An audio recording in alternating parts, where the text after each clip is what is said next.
এই যাবি কই যাবেন? পল্টন যাবো। তো চল কেমনে যাবি তুই তো রিক্সার চেইনই খুলস নাই চল কোন গেল?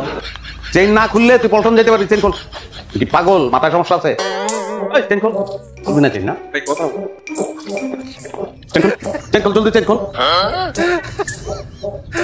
কথাগুলো কথা শুনস না না চালা Okay, let's go. আস্তে চালা বাবা আস্তে চালা অ্যাক্সিডেন্ট করবি তো কাকা কই যান কাকা এই বাজার নিছি তো এই বাসায় যাবো বাসায়। আসেন রিক্সা আমি হেঁটে যেতে পারবো এই যে এখানে। কাকা ইট মারবো আসেন আসেন মাথা মারে বললাম আসেন উঠেন উঠেন কি বাজার করলেন এই যে 7 পাতা দিই আপনার রক্তের গ্রুপ কি এত দিতে। রক্তের দরকার আছে নামার চেষ্টা করলে রক্ত লেগে পজিটিভ বাসায় এসে নামেন না কেন না